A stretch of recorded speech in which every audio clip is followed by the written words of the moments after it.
Moi c'est Guillaume, je suis gay et j'ai été très longtemps sexuellement bloqué. Ce podcast c'est comme un guide, chaque épisode t'aide à sortir du non-dit, entendre tes désirs et donne des conseils pratiques pour ta vie sexuelle ou amoureuse. J'autoproduis ce podcast, c'est mon métier et je dépends des contributions des auditeurs comme toi. Alors va faire un don sur le site du podcast ou regarde ma petite tête sur mon Instagram ou les infos pour rejoindre une rencontre entre auditeurs près de chez toi. Tu tapes BIT, c'est bit sans e.ly/comment devenir dans ton navigateur. À la toute fin de cet épisode, je t'en dis plus sur les coulisses du podcast et comment la communauté des auditeurs peut t'aider.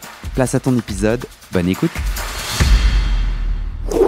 Attention, le podcast va changer de nom. Est-ce que tu préfères Épanoui ou Actif-Passif, le podcast qui libère l'intime gay? Je te fais 5 propositions et tu votes pour ta préférée. Direction le site du podcast, bit.ly/comment devenir.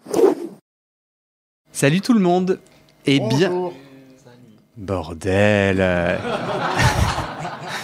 Non, salut tout le monde, vous pouvez répondre.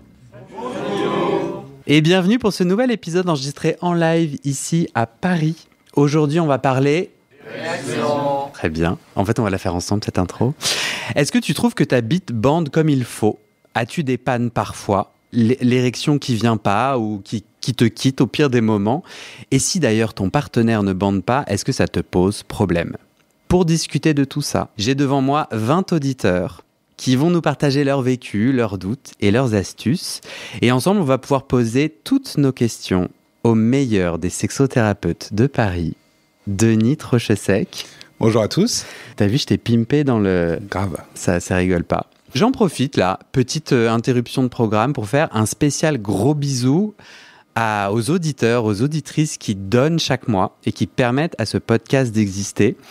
J'ai un auditeur qui m'a dit « Ah, mais tu dois gagner pas mal d'argent avec les plateformes. » Non, les plateformes ne me donnent strictement rien du tout. Ce podcast-là, j'ai divisé, j'ai lissé les sous qui étaient rentrés sur l'année là, qui vient de s'écouler. Je suis à 1 300 € brut. Je ne suis pas au SMIC français. Ah non, franchement, un grand merci aux 220 à la louche auditeurs qui donnent chaque mois ou chaque an. On va y arriver. Je vais arriver à vivre avec ce podcast. Mais du coup, j'invite toutes les personnes qui le peuvent à faire un don, bien entendu. Fin de la page publicitaire. Je vais commencer par une confidence. Je pénétrais il n'y a pas si longtemps un joli monsieur possédant un pénis. Je me fais rire moi-même, mais c'est vrai. Et à un moment de notre affaire, j'observe soudainement qu'il ne bande pas. Immédiatement, je me bloque un peu. Je me dis, il doit y avoir un problème, qu'il ne doit pas kiffer. Je lui demande, ça va? Il me répond oui, mais au fond de moi, je me dis, non, si tu bandes pas, c'est qu'il y a un problème. Je racontais ça à un ami qui m'a immédiatement tapé sur mes petits doigts. Ah, Guillaume, relou cette injonction à l'érection. Moi, continue cet ami, je prends souvent mon pied sans bander et les mecs arrêtent pas de penser qu'il y a un problème. Alors oui, mes chers auditeuristes, je plaide coupable, j'ai l'injonction à l'érection qui se dresse facilement. Et honnêtement, je ne dois pas être le seul, vu comme c'est un pilier de notre culture Q mainstream. D'ailleurs, si vous le souhaitez, est-ce que vous pouvez lever la main, là, ceux qui sont devant moi, et qui peuvent avoir beaucoup de plaisir sans bander? Ah ben là, il y a à peu près toute la salle qui lève la main, sauf quelques personnes. Moi, je suis assez d'accord. Bien sûr, j'y ai pensé après, je me dis, oui, pourquoi j'ai... bien sûr, c'est tout à fait possible d'avoir plein de plaisir sans bander. Et on va s'en parler aujourd'hui. Bon, j'avoue, je commence par ce sujet d'injonction à l'érection. Mais pour être très honnête, j'ai reçu plein de messages sur Instagram ou sur le WhatsApp du podcast. Une fois que j'ai demandé, ça serait quoi les questions que vous avez sur votre érection? Et en gros, le truc qui revient en vrai le plus, c'est la panne. La panne de l'érection.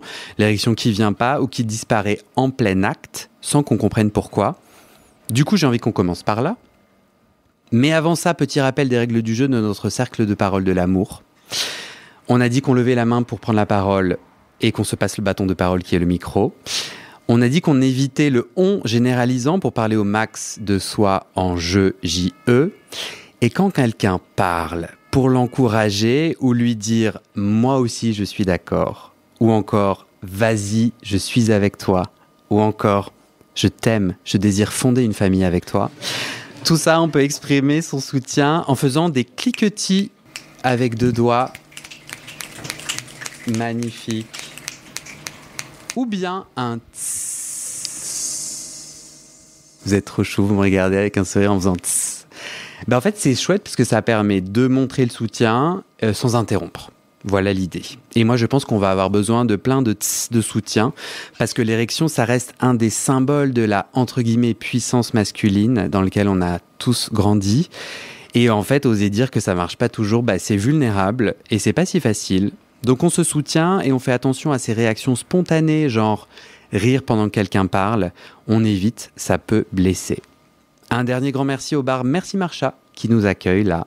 Un super bar queer dans le 11e à Paris.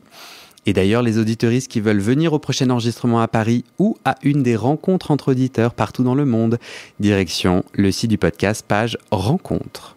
Et c'est parti avec Antoine. Antoine qui va partager, j'aimerais que tu racontes, donc on a fait des petits post-it, on a fait tout un tas de trucs géniaux avant cet enregistrement pour se rencontrer, pour se connecter, et notamment des petits post-it sur ce qu'on pourrait raconter autour de l'érection. Et toi, tu te dis, j'ai depuis peu des difficultés à avoir ou à garder une érection stable. Oui, comme je disais sur le post-it, depuis peu, à peu près depuis Covid, je dirais. Qui n'est pas la cause, je préfère préciser. Mais oui, je remarque une grande différence entre mes érections avant Covid et post-Covid. Je m'explique, en gros, avant je pouvais avoir des érections assez spontanées, faciles et longues, sans raison spécifique. Par exemple, même dans une situation qui n'était pas propice à avoir une érection, il n'y avait pas d'origine. Et c'est vrai qu'aujourd'hui, j'ai besoin de plus de stimulation et je vais pas avoir une érection forcément stable là où ça devrait l'être. Et ça m'a fait poser pas mal de questions sur est-ce que c'est le partenaire en face, oui ou non, est-ce que c'est le tabac qui a fait que j'ai arrêté de fumer aussi. Enfin, forcément, quand on a quelque chose, on va chercher des réponses à nos questions. Et là, j'essaye de faire tout ce chemin et de trouver quelle est la meilleure manière pour moi d'arriver à un bon truc. Tu peux me décrire, là, je vais essayer un peu d'enquêter et Denis, tu peux m'aider. Mais est-ce que tu peux me dire plus spécifiquement ce qui a changé? C'est-à-dire, avant, quand tu voulais, tu avais une érection et donc ça veut dire ton sexe était dur. Et là, aujourd'hui, il est 100% mou. Enfin, tu peux me dire un peu plus de ce qui se passe aujourd'hui? Après, comme je l'expliquais avec deux autres auditeurs tout à l'heure, en gros, dans mon intimité, j'ai aucun problème pour avoir une érection. Pour la maintenir, ça dépend. Si, par exemple, je stimule avec du porno, ça peut fonctionner. Alors attends, amène-moi. Donc au début, tu veux dire, il n'y a pas de problème, tu as une érection. La maintenir, c'est à partir de combien de temps pour toi maintenir? Je dirais peut-être au-delà de 10 minutes. Là, pendant 10 minutes, pas de souci. Ouais. Dans ton intime, ça veut dire seul ou avec partenaire? Ouais. Ok. Après, c'est plutôt seul au niveau des 10 minutes. Avec partenaire, ça va vraiment être sur la partie, par exemple, préliminaire, où on peut avoir un sujet au niveau des sensations. Et si je ne ressens pas les bonnes sensations, ça peut très vite partir. Et il y a une partie mentale qui rentre dedans. Avec le temps, en fait. Je pense, comme j'ai été confronté pas mal de fois à cette situation, je me retrouve à intégrer le fait qu'il y a un moment où ça va arriver. Et donc, ça joue beaucoup dans le conditionnement de l'intime aujourd'hui. Quand ton rapport à l'érection, enfin, quand la réalité de ton érection a changé, du coup, les premiers signes de changement, c'est que tu étais avec un partenaire et au bout d'un certain moment, hop, tu débandais. C'est ça? C'est quoi les premiers signes? Je dirais que les premiers signes, ça a été plutôt l'intensité de l'érection. C'est ça qui a commencé à me faire dire, tiens, il y a quelque chose qui n'est plus comme avant. Dans certaines situations en particulier ou dans l'intime, en général, dès que je suis avec quelqu'un et que je suis, par exemple, dans la position de l'actif, là, j'ai remarqué qu'il y avait quelque chose qui était différent, où j'avais notamment un challenge de dire, il faut performer, il faut arriver à maintenir une érection, parce que si on n'a pas l'érection, c'est que, comme tu disais en introduction, c'est ce qui conditionne le rapport pour nous, en tout cas quand on est actif, tout du moins. Donc là, c'est un sujet. Je comprends que ta situation maritale et amoureuse, sentimentale, là, c'est multiples partenaires, tu as différents partenaires. Ouais. Et la situation a lieu plus quand toi, tu vas pénétrer ou tu es actif et avec tout type de partenaires. Enfin, les nouveaux que tu n'as jamais rencontrés, comme les gens avec qui tu pratiques régulièrement. Je dirais c'est un peu plus véridique avec des nouveaux. Quand c'est une personne que je vois régulièrement, avec qui je suis déjà à l'aise et plus que la relation sexuelle s'est installée, il y a vraiment une relation intime. Là, c'est un peu plus simple, surtout quand on échange avec le partenaire. Okay. Mais oui, on va dire, ça m'a marqué sur des personnes qui physiquement étaient la représentation idéale de ce qui pourrait m'exciter sur le papier. Et dans la réalité, c'est pas ce qui se passe. Et c'est là où on se pose des questions, on se dit tiens, il y a quelque chose qui est pas normal. Ok, j'aimerais vous lire, et ça te permet, Denis, de préparer ta réponse. Jonathan de Lille, c'est trop intéressant, il dit ça, il dit « mec d'une beauté exceptionnelle ». J'ai 33 ans et aucun problème d'érection, bien au contraire, j'ai l'érection plutôt facile, voire trop facile. Je suis toujours stressé quand je me fais masser ou ausculter chez un médecin. Il a l'érection facile. Cependant, récemment, pendant un rapport avec un mec que je trouve d'une beauté exceptionnelle, je n'ai pas réussi à bander une seule seconde. Étant passif, le rapport a quand même eu lieu. Je lui ai juste prodigué une fellation. Il a essayé de me stimuler et de me faire bander, mais rien à faire, c'était la panne absolue. Cela m'est arrivé 2 fois dans ma vie et à chaque fois avec des mecs que je trouvais particulièrement beaux. Que se passe-t-il pour que l'érection soit complètement bloquée ? Qu'est-ce qui se joue dans ces pannes ? Denis est pas content, je vais me faire engueuler. Pourquoi tu veux me gronder, Denis ? Parce que c'est pas tout à fait les mêmes sujets. Il a dit des gens très beaux, le monsieur dit des gens très beaux. Il a dit même avec une personne très belle. C'est pas tout à fait le même contexte. Commençons par Antoine. Oui, voilà, par rapport à Antoine. T'as quel âge, Antoine ? 27. Donc avant le Covid, t'en avais 23, 24. Oui, c'est ça. Alors, ce qui se passe, c'est que tu deviens adulte. Alors, on considère qu'on est adolescent jusqu'à 21 ans, déjà. On a notre pic de testostérone à 23-24 ans. Et à partir de 23-24 ans, elle ne fera que chuter irrémédiablement jusqu'à la fin de notre vie. Donc, ce qui se passe, c'est que jusqu'à 23-24, effectivement, un simple regard, une simple idée, en général, peut créer une érection spontanée. À partir de ce moment-là, lorsqu'on commence à décliner, il faut avoir une stimulation mentale, en plus de la stimulation physique. Et par exemple, si une personne est canon, mais qu'elle ne correspond pas spécialement à un fantasme, à un désir ou une envie particulière, ça ne marchera pas spécialement très bien. Il y a aussi un autre point qui me semble important. Je fais une parenthèse qui ne concerne pas vraiment Antoine, mais qui, à mon sens, est un manque d'éducation générale sur la France par rapport à l'âge, parce qu'on ne le dit pas suffisamment, mais à partir de 62-65 ans, il faut savoir qu'il faut se masturber au moins une fois par semaine. Parce que notre capital de testostérone chutant petit à petit tout le long, si on passe une période de jachère trop importante passé ces âges-là, la machine va s'arrêter et elle ne redémarrera plus. Ah, t'as des études et tout qui montrent ça ? Oui. Ah ouais. Pour l'aider, il y a des traitements hormonaux qui peuvent être mis en place, mais il y a des risques avec la prostate, etc.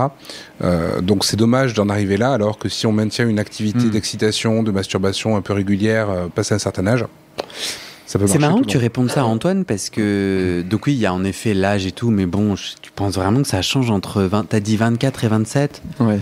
Non mais, moi, en fait c'est marrant parce que, dis-moi ce que t'en penses, Denis, moi j'ai entendu que des choses que je trouve personnellement tout à fait... En gros, tu es en train de dire, quand je connais mal la personne et que je suis sous pression, la pression me fait débander, je suis là, ouais, donc il n'y a pas... Ouais, c'est un indicateur. En gros, quand les conditions ne sont pas réunies, et la beauté n'est pas la seule condition à réunir, du coup, j'ai plus de difficultés à bander. C'est pas normal, ça, alors, Denis ? C'est... Moi, là où je fais un petit peu de relief par rapport à ça, c'est lorsque tu me parles des 10 minutes. Maintenir une érection de 10 minutes, c'est déjà bien, mais simplement l'érection elle fluctue pendant le rapport. Il y a des moments où ça va retomber un peu, il y a des moments où ça peut redémarrer, et justement, tout se joue à l'apprentissage de savoir le faire redémarrer quand il faut. Donc c'est aussi accepter par rapport à l'évolution, le fait qu'une érection ne sera pas stable de A à Z. Il y a forcément des moments où ça ramollit un peu et des moments où ça peut repartir facilement. Il y a un autre insight qui m'a un peu titillé l'oreille, et je suis ravi que tu l'aies fait. C'est le porno. Tu sais que tu as besoin de porno pour entretenir l'érection. Et là, ça montre bien à quel point, finalement, il y a besoin de cette double stimulation. Une érection, c'est un réflexe. Donc, en fait, on ne peut pas la contrôler. Plus on veut la contrôler, moins ça marchera. Et pour qu'il y ait excitation et donc potentiellement érection, il faut qu'il y ait une stimulation physique, donc des mouvements, fellation, caresse, etc. Et une stimulation mentale. Et donc, à partir du moment où il n'y a que du physique, il manque une composante. D'où le fait que c'est important, des fois, d'avoir des rapports beaucoup plus sensuels, des fois aussi dans l'échange, dans le verbal, ou avoir une capacité à fantasmer le rapport aussi, en même temps qu'on le fait. Et lorsqu'on regarde des fois du porno, le porno, c'est formidable, on nous donne tout près ce que le cerveau est censé construire. Et finalement, lorsque c'est un peu trop régulier, un peu trop récurrent, le cerveau il se dit à quoi ça sert que je garde une fonction qui ne me sert à rien, puisque j'ai la solution déjà prête. Et donc on perd la capacité à créer le fantasme soi-même. D'où le fait qu'il y ait besoin des fois d'avoir des substitutifs comme du porno pour alimenter. Et encore une fois, une érection qui dure 10 minutes solidement, c'est plutôt apprendre à l'entretenir ou à la faire durer plus longtemps. Mais grosso modo, en soi, c'est pas un problème en tant que tel, c'est plutôt un apprentissage à mettre en place, tout comme l'avancée en âge. Plus on avance en âge, moins l'érection est réflexe. C'est-à-dire que une érection va avoir besoin de temps pour s'installer, et plus on avance dans l'âge, plus il faut avoir des préliminaires. Et en tant que préliminaire, je parle pas forcément d'une fellation, je parle d'encore plus préliminaire que ça. S'embrasser, caresser, mettre de la sensualité. Parce que finalement l'érection elle va mettre du temps à arriver et elle va mettre beaucoup de temps à se consolider au fil du rapport. Ouais, ou en tout cas trouver les conditions, parce que je trouve qu'il y a peut-être des gens qui écoutent et qui disent non, moi j'ai pas besoin de caresses, j'ai besoin que tu me fesses, tu vois. Et du coup les conditions sont à chacun, mais en effet prendre soin plus on vieillit. Ouais. Ok, c'est quoi les conditions qui fonctionnent. Et moi je t'ai demandé, Antoine, est-ce que d'intuition, c'est marrant parce que dans ta question, j'ai quand même entendu pas mal de pistes à creuser, que toi-même tu es en train de creuser. Tu disais notamment que tu observes que ces enjeux d'érection, ils sont moins problématiques quand tu es avec des partenaires que tu connais et qui te font sentir bien. C'est le cas ou pas? J'ai bien compris? Ouais, c'est le cas, ouais. Ouais, tout à fait. Il y a quand même une grande partie où quand on connaît la personne en face et quand on connaît les attentes et une situation qu'on a déjà vécue, c'est beaucoup moins stressant et beaucoup plus réconfortant que de rencontrer juste un plan Grindr avec qui on a parlé 1 heure et puis qu'on va aller voir. Du coup, permets-moi, c'est quoi le problème? Pour moi? Bah ouais, parce que, en gros, est-ce qu'il n'y a pas un enjeu où tu attends de toi d'être une machine capable de pénétrer n'importe quelle personne qui passe sur Grindr et qui t'a envoyé TUCH, tu cherches, et en fait, peut-être juste ton corps répond non merci? Je dirais le vrai problème pour moi, c'est plus la perte de repères par rapport à avant et aujourd'hui.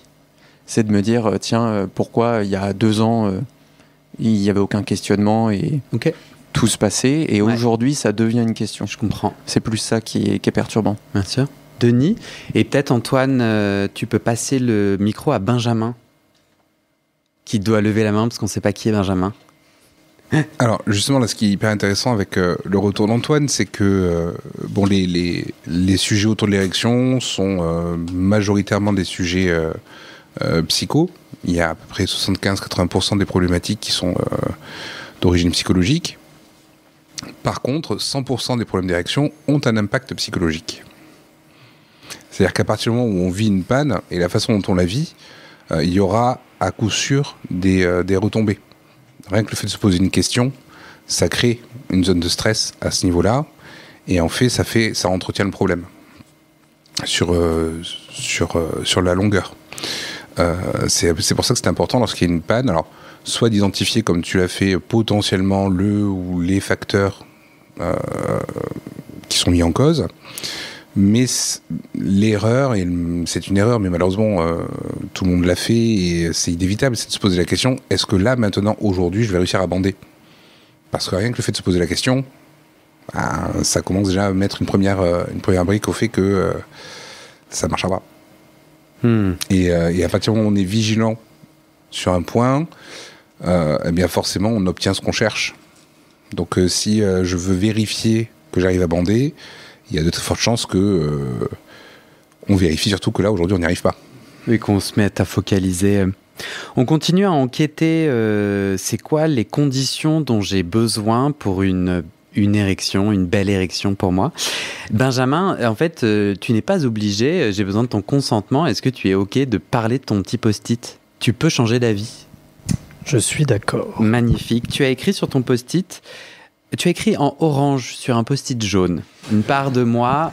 J'ai utilisé le feutre qu'on m'a donné. Et dans le défi, je vais y arriver. Ne pas bander avec plus d'un partenaire simultanément, c'est-à-dire quand tu fais des plans avec une seule personne, tu bandes. Et s'il y a plus de 2 personnes, tu débandes. Tu débandes ou tu bandes pas du tout ? Alors, il y a 2 cas de figure.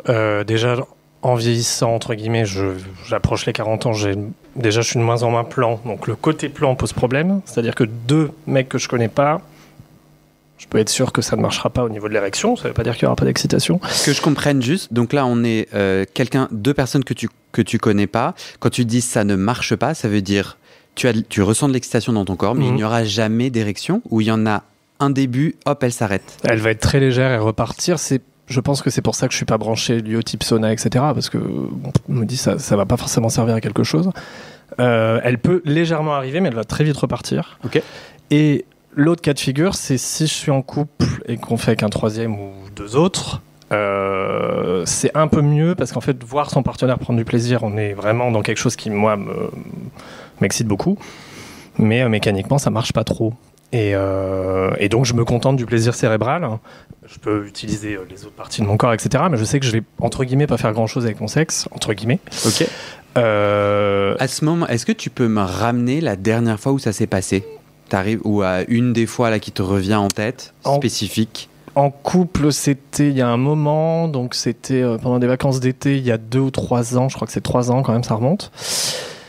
Tu peux me décrire est-ce que tu arrives à te souvenir, il y a un peu trop longtemps, ce qui s'est passé dans ta tête ? Est-ce qu'il y avait des pensées en particulier ? Il y avait vraiment du plaisir à voir l'autre prendre du plaisir, et en plus les regards qu'on se jetait l'un l'autre vraiment étaient très très stimulants, et en même temps à la fois il y a une forme d'incompréhension à se dire mais pourquoi je bande pas, et il y a un côté fataliste un petit peu dans la tête à se dire bon bah ça veut pas quoi. Okay. Donc passons à autre chose et prenons le plaisir autrement. Il y avait combien de partenaires dans cette soirée ? C'était une soirée d'été ? Non, c'était une fois chez un gars, donc on était 3.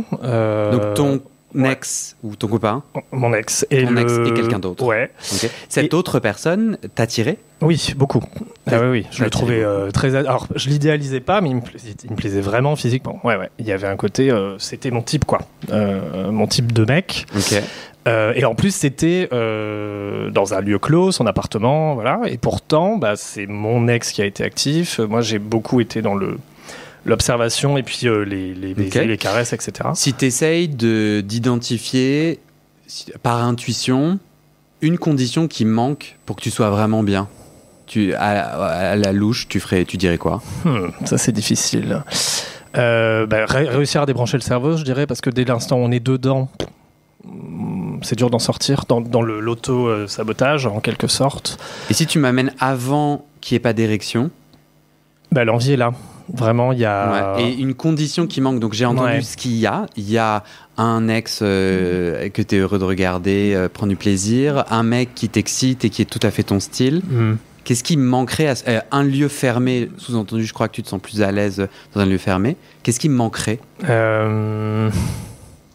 C'est une bonne question. Peut-être le fait de se connaître davantage. Ça, on en a parlé un petit peu plus tôt.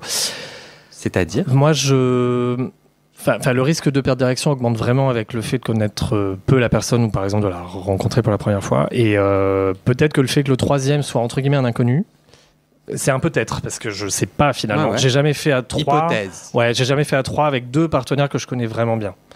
Donc il faudrait essayer. Mais je pense que ça entre en ligne de compte parce que on découvre un corps, on découvre une manière de faire l'amour, etc.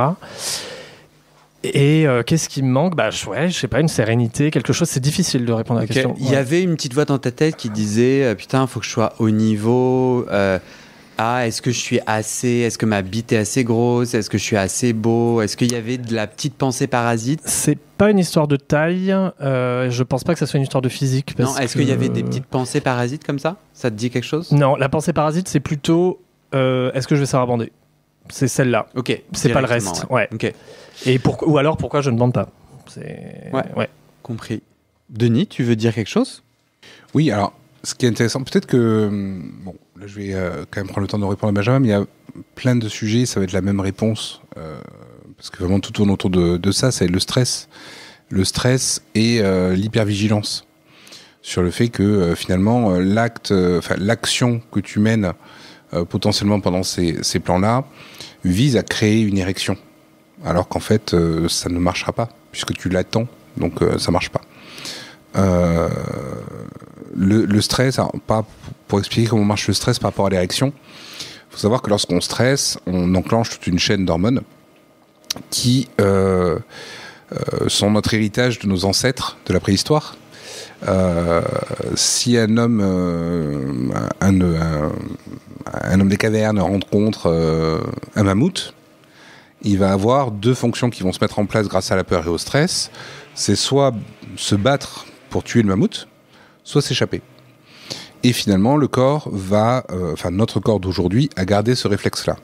Lorsqu'on stresse, il y a des personnes qui vont avoir des bouffées de chaleur, des palpitations, le corps qui se tend, parce que finalement, notre corps se conditionne soit à se battre, soit à s'échapper. Et tout le reste, ça disparaît. Et on comprend bien que face à la mammouth, ça ne servait à rien d'avoir une érection. Donc, dès qu'on se met à stresser ou qu'on se met en hypervigilance, eh bien, finalement, tout ce qui ne sert pas à se battre ou à s'enfuir se coupe, naturellement.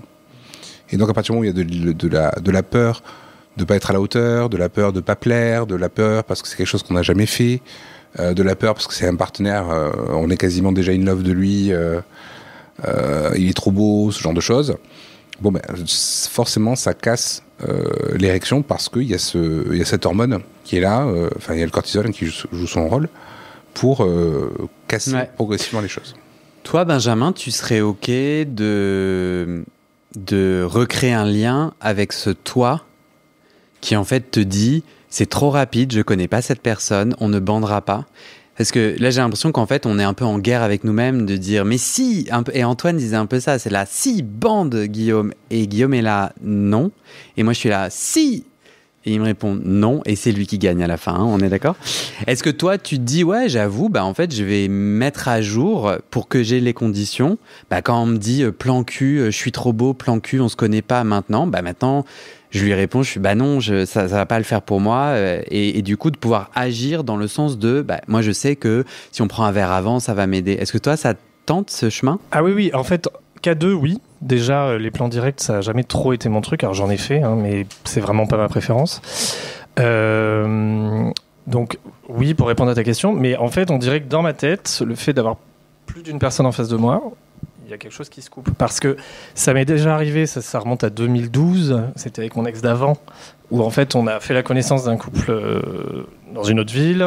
Ils nous ont hébergés, on a vraiment fait connaissance et on est passé au lit au bout de 2 jours, je crois. Donc, on commençait à se connaître, vraiment. Enfin, c'était un début d'amitié. Je suis désolé. Pardon, si je fais si je fais du hors-sujet. Ne t'excuse pas. Comparer. J'ai besoin de comprendre comment on a rencontré ce couple dans une autre ville.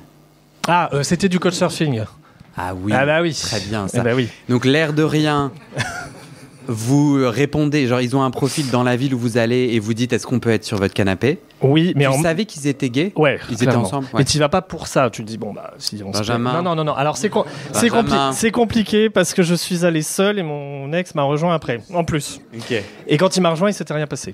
Allons au bout de l'explication. Bon, toujours est-il que du coup tu te retrouves avec ces gens-là et tu voulais raconter. Ouais. Et en fait avec eux, quand on a basculé au lit, on commençait vraiment à se connaître. Ça faisait pas 10 minutes qu'on se connaissait. Okay. Donc justement, ça a augmenté peut-être même l'excitation. Et pourtant, pareil. C'est-à-dire qu'il y a 13 ans, moi j'ai quasi pas bandé. Okay. Donc déjà, à l'âge de 25 ans, quoi. Ok. Denis, est-ce que je peux me permettre de te demander quelle était ta place dans le trio? Alors on était 4. Le quatuor. Ouais. On s'est très vite séparés en 2 et 2. Résultat, j'ai été passif, puisque actif, c'était pas possible. Et qu'est-ce que tu entends par place ? Parce que tout à l'heure, notamment dans l'autre expérience, tu racontais que tu étais plutôt spectateur, Ouais. tu étais plutôt dans l'observation. Ouais. Toi, dans quelle mesure tu avais un rôle d'acteur Ouais. dans le rapport? Acteur, en fait, c'était encore beaucoup d'observation. C'est là où tu vas en venir, je pense. Mais en même temps, dès l'instant où on a scindé le truc en 2 duos, on était très fusionnel, entre guillemets, avec le numéro 2. Donc on a vraiment mélangé les 2 couples. Il y avait chacun avec un des 2 autres. Et j'avais l'impression que dès l'instant où j'étais avec le deuxième, j'étais dans ma bulle, quoi. Donc de temps en temps, je jetais un œil, mais ils étaient derrière moi en plus. Alors commençait à se retourner en étant passif, bof. Donc il y a à la fois spectateur et avoir envie d'être dans l'instant. C'est un mix des deux. D'être acteur en quelque sorte. Et là, dans ta bulle, ça marchait mieux ou là aussi ça bloquait? Ça bloquait, d'autant plus que, en général, quand je suis passif, je bande pas spécialement beaucoup. Donc, à moins de vraiment me toucher, mais là, j'étais bien comme ça. Donc, déjà, même en m'isolant dans ma bulle, le fait de savoir qu'il y avait deux autres derrière, ça n'aidait pas, on va dire. Tu veux rebondir, Denis? Non, pas particulièrement. Parce que Benjamin, le même Benjamin, on n'en a qu'un, posait la question sur un post-it: est-ce que prévenir le partenaire augmente mon risque de perdre mon érection? C'est-à-dire, donc là on parlait de créer les bonnes conditions, est-ce que d'aller dire écoute, moi parfois ça peut m'arriver, est-ce que ça focalise le stress ou pas? J'ai une précision à apporter, ce n'est pas ma question parce que j'ai déjà ma réponse, mais c'est quelqu'un dans le groupe qui m'a dit quelque chose. Et en fait, moi je pense qu'il faut pas prévenir. Je me dis dire à l'autre attention, parfois je débande. Ouais. Pour moi, on se préconditionne à débander. Moi, ce que je fais, c'est si ça arrive, je dis désolé, ça m'arrive, et l'autre va me dire c'est pas grave. Mais je pense qu'il ne faut pas se préconditionner comme ça. Donc j'ai noté quelque chose qui ne me correspond pas exactement. Pas de souci, ouais, mais tu te faisais le porte-parole. C'est ça. Ça marche, ouais. Qu'est-ce que t'en penses toi, Denis? Pour le coup, c'est très personnel. Ça peut être une bonne solution de le signifier, ça dépend quel est le type de relation. C'est sûr que si c'est un plan cul, non, ça sert à rien de le dire. Si c'est une relation qui potentiellement peut aboutir à autre chose, ça peut être bien parce que finalement, le fait de le garder en secret, ça ne fait qu'intensifier le côté stressant. Et si ça arrive, comment je vais réagir? Et si ça arrive, qu'est-ce que je vais dire? Et qu'est-ce qu'on va faire? Et machin et tout. Donc prévenir le partenaire, ça peut être une solution. Il y a une petite astuce qui peut être plutôt intéressante, notamment lorsqu'on fait de nouvelles rencontres. C'est plutôt dire que on n'est pas du genre à spécialement forcément tout faire le premier soir. Et de se dire qu'on est plutôt dans un moment d'érotisme, peut-être du soft s'il faut, mais que là, aujourd'hui, ou avec cette personne-là, on a envie d'y aller doucement et de prendre son temps. Et comme ça, bien dire que dans tous les cas, même si même si ça se passe bien, potentiellement, il n'y aura pas de pénétration le premier soir, il n'y aura pas de... Ce qui fait que ça permet de se laisser la porte ouverte à la bonne surprise. Et de se dire, oui, on n'avait pas prévu d'aller jusqu'au bout aujourd'hui. Et pourtant... Bon, je sais pas si on l'entend au micro. T'as fait quoi? J'ai tapé dans ma main. Boum. Ouais. Ouais. Alors si tu veux que ça s'entende, faut te faire proche du micro. Voilà. Waouh. Waouh. Et pourtant, on peut être surpris par une érection qui se présente. Oui. Mais c'est marrant parce que j'entends complètement l'impact du stress sur l'érection, et quelque chose que j'entends dans les différentes histoires, c'est est-ce qu'on se sent choisi? J'ai l'impression que moi, je vais dans les conditions essentielles pour que j'ai une bonne érection, c'est de me sentir choisi, non pas pour mon pénis ou pour une performance sexuelle. En gros, tu me feras pas plus débander que si tu me dis « j'ai 30 minutes, j'ai envie de me vider ». Et en fait, je comprends que c'est un peu n'importe qui, quoi. Mais il y a même des amants avec qui tu peux avoir un lien, parce que là, les gens rigolent en mode... mais il y a même des amants, tu vois, où tu sens qu'ils ont juste une activité sexuelle. C'est un peu au premier qui répondra. Bon, j'avoue, j'habite à Paris, là, il y a plein de gens qui écoutent et qui sont là « Putain, moi, c'est pas ça ». J'entends, mais... Et je sens que... Tu vois, ça m'a mis la puce à l'oreille quand Benjamin t'a dit « Quand je perds mon érection, je m'excuse ». En fait, pour moi, le sous-texte de ça, c'est que... je ne suis choisi est valide dans ce rapport sexuel que si je bande. Et donc, si j'ose pas bander, je deviens caduque dans ce rapport sexuel. Et je pense que c'est une super épreuve dans le lien sexuel. C'est que si l'autre me dit, attends, il n'y a aucun problème, et que je vois le désir dans ses yeux, c'est donc qu'en fait, je suis choisi pour tout un tas de trucs, dont ma bite, qui est magnifique. Mais voilà, en fait, s'il n'y a pas d'érection, je m'en... Et le fait de plus avoir cette pression de putain, t'as intérêt à bien bander si tu veux qu'on baise, là, c'est pour moi une condition essentielle. Être choisi au-delà de ma capacité à bander. Oui, alors après, c'est vrai que la sexualité, un rapport sexuel n'est pas qu'une pénétration ou qu'une fellation. Ouais. Il y a beaucoup d'autres choses au milieu, ou même avant et pendant. Il y a des personnes aussi qui sont side, c'est-à-dire qu'ils pratiquent même pas la pénétration avec le pénis.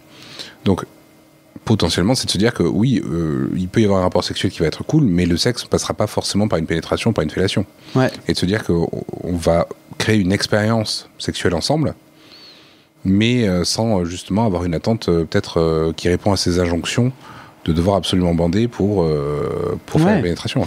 Pour moi, c'est similaire à quand on vous demande la taille de votre bite et que du coup, tu es sélectionné selon cette taille-là. Et donc, pour moi, ça veut dire que tout l'imaginaire sexuel, c'est... Et c'est peut-être pas la façon pour moi, et je parle de moi, Guillaume, chacun à vous j'essaie de réfléchir à c'est quoi les conditions optimales. En fait, c'est d'être choisi pas que pour le physique. Oui, Denis me tend un post-it, mais non, Denis, je ne lirai pas celui-là. Je peux ajouter un petit Non, truc. Benjamin, tu ne peux pas. Tu as beaucoup parlé, j'aimerais que quelqu'un d'autre parle, comme Jocelyn par exemple, mais si tu peux le dire en peu de temps. Ouais, je nuancerai une chose, c'est que parfois, c'est la peur de se dire que l'autre va se sentir rejeté. Quand on débande, il va peut-être se dire, je le désire pas. Et donc pour moi, il y a deux nuances. Il y a soit on se déçoit et l'autre, on peut le décevoir. Ouais, tu as raison d'amener cette nuance. Est-ce que Jocelyn veut lever la main ? Est-ce que toujours consentement, Jocelyn ? Es-tu toujours prêt à dire ta petite bafouille ? Tu posais la question, y a-t-il un lien de causalité entre taille du sexe et problème d'érection ?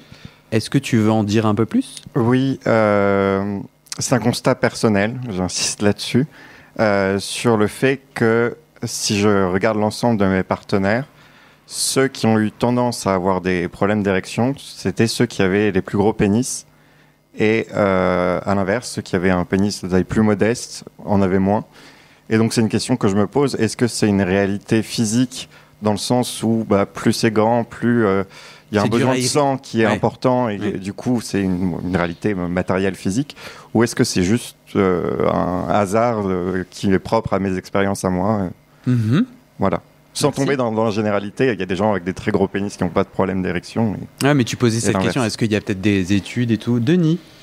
Alors, j'ai pas de chiffres ou d'études qui le démontreraient. Non, je pense, et je sais qu'il y a un impact plutôt par rapport à la corpulence. C'est-à-dire qu'avoir, par exemple, un IMC trop élevé peut être une cause par rapport à l'érection. Mais par rapport à la taille du pénis, pas spécialement. En fait, les causes physiologiques sont souvent un peu les mêmes. On va retrouver tout ce qui est propre au diabète. Par exemple, il y a beaucoup de mecs qui découvrent qu'ils ont du diabète parce qu'ils arrêtent de bander. Donc le diabète, il va y avoir des sujets autour du rythme de vie. Il peut y avoir des sujets au niveau de l'afflux sanguin, justement. Est-ce que les corps caverneux fonctionnent correctement ? Et puis après, il y a les effets iatrogènes aussi, donc les effets secondaires des traitements. Puisque, par exemple, toutes les molécules qui contiennent de la prolactine, des antidépresseurs, vont potentiellement avoir un impact sur l'érection. Donc plutôt non. Après, il y a ma théorie de si je suis choisi parce que je suis censé avoir une grosse bite qui bande bien dur, j'arrive dans le rapport sexuel avec un niveau de pression où je me dis putain, il faut que je sois à la hauteur. Exigence de performance égale stress, égale à potentielle absence d'érection. Je ne suis ni médecin ni thérapeute, mais j'en ai vu de la bite. Non, pardon. On va terminer On va terminer cette première partie à sa cliquetis pour me soutenir dans T'as vu de la bite. Ok, ça me va. On va terminer sur un auditeur qui demande « Salut, je me demandais pourquoi nous n'avons pas tous une érection ferme. » Alors, il dit « nous », donc je sais pas, peut-être que c'est lui et ses potes. Je bande facilement, mais elle manque de fermeté et parfois cela est gênant pour pénétrer. Cependant, cela ne m'a jamais empêché de donner et de prendre du plaisir. Donc, c'est vrai que parfois, moi personnellement, je peux bander plus ou moins dur. Est-ce qu'on sait pourquoi ? En fait, déjà, ça dépend de ton niveau d'excitation. Ça dépend aussi du temps que tu as mis à l'avoir. Ça dépend de la durée de ton rapport. Parce qu'en réalité, plus le rapport dure pendant... En fait, l'érection est très fragile pendant les 5 premières minutes. On peut la reperdre facilement. Et plus le rapport s'installe, en général, plus ça devient solide. Et puis au bout de 20 minutes, 20-30 minutes, elle va commencer un petit peu à nécessiter de l'entretien pour rester efficace. Alors, c'est quoi nécessité de l'entretien ? C'est-à-dire, pendant 20 minutes, si je me touche pas, ou il y a si, il faut toujours un peu l'entretien, mais disons qu'il va falloir de la stimulation, quoi. Il va falloir vraiment quelque visuel, chose... Voilà. corporel, c'est ça que tu veux dire ? Tout à fait, ouais. Ah oui, si je me mets... Oh, mais tu la perds beaucoup. Non, pardon, ouais. Oui, d'accord. Je sors de toute stimulation. Je peux la garder 15-20 minutes, mais ça tombe, quoi. Alors non, si tu sors de toute stimulation, tu la garderas pas forcément, mais tu n'auras pas besoin de beaucoup d'efforts pour la maintenir. Ok. Après... Pas assez ferme, on dit quoi à cet auditeur ? Pas assez ferme, il faudrait voir des contextes. Si c'est permanent, alors moi j'enverrais toujours aller voir un médecin à ce moment-là, pour faire peut-être un écho-doppler ou faire une petite analyse, voir si au niveau des corps caverneux et de la gestion de l'afflux sanguin, il n'y a pas de petit sujet. Top. Est-ce que j'ai envie d'en faire une de plus ? Oui. J'ai envie qu'on termine sur un auditeur qui dit moi sur l'érection, j'ai compris qu'il y a peu que lorsque quelqu'un me plaît et que je me mets à bander, ce n'est pas de l'excitation nécessairement sexuelle, mais le sentiment de vouloir l'enlacer et lui faire des câlins crée chez moi une bandaison ou une semi-bandaison et je confondais ça avec l'envie de sexe. Oui, il vient de différencier l'excitation et le désir. Désirer, c'est un élan, c'est une pulsion, c'est une énergie. L'excitation, c'est la manifestation, une des manifestations potentielles du désir. Donc, on peut désirer quelqu'un sans bander, ou on peut désirer quelqu'un en bandant, mais juste le fait de désirer peut suffire à créer l'érection. Top. Mais c'est vrai que ça rejoint un peu mon intro avec moi, mes injonctions à l'érection, et comment c'est central dans ma tête. Mais juste ce que tu viens de dire, pour moi, je me dis, ah oui, j'ai envie de mettre à jour un peu mes automatismes de cerveau, quoi. C'est la fin de la première partie. Nous allons pouvoir déguster des pâtisseries. Je vous raconte pas. Car des auditeurs sont venus les mains chargées. C'est une opportunité pour moi pour remercier Francky qui m'a aidé dans la réalisation de ce live. Merci. Si des auditeurs veulent m'aider, n'hésitez pas à me contacter. Trop bien. Dans le prochain épisode qui paraîtra dans quelques jours, nous allons parler de Viagra. C'est une marque, il faut plutôt que je dise un autre terme. Oui, une aide à l'érection. De médicaments stimulateurs d'érection. Et Thomas qui demande, mais au final, c'est quoi les conditions idéales pour avoir une érection efficace ? Et Alex qui dit, ouais, mais du coup, comment je peux remettre en confiance un partenaire ? Très jolie cette question.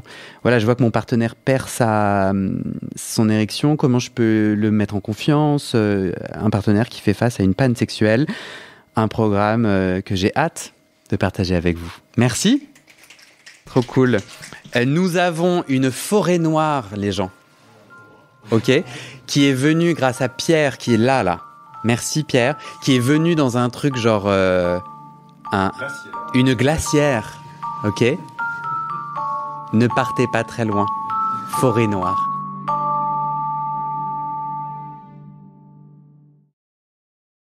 Je dois te parler d'un projet un peu fou. Je veux partir sur les routes de France et du monde entier pour des rencontres et des enregistrements live, j'arrive même pas à le dire, des enregistrements live près de chez toi dès cet été jusqu'à la fin 2025. Oui, une sorte de tournée internationale. Tu le sais peut-être, je vis à Paris, mais moi quand je regarde mes stats d'écoute, vous êtes 80% à vivre hors de Paris, partout en France, en Suisse, au Québec, en Belgique, en Afrique francophone et partout dans le monde. Moi j'ai envie qu'on se rencontre, alors je peux pas vous demander de tous venir à Paris, soit, donc je viens à vous. Mais voilà, tu le sais, je suis solo dans cette aventure. Le podcast n'est pas encore à l'équilibre financier, donc je viendrai là où je trouve quelques auditeuristes qui peuvent m'aider à organiser et ou à m'héberger. Si tu es partant, tu vas sur le site du podcast, j'ai mis un petit formulaire que tu me remplis. Petit PS, est-ce qu'il y a des Québécois là qui m'écoutent ?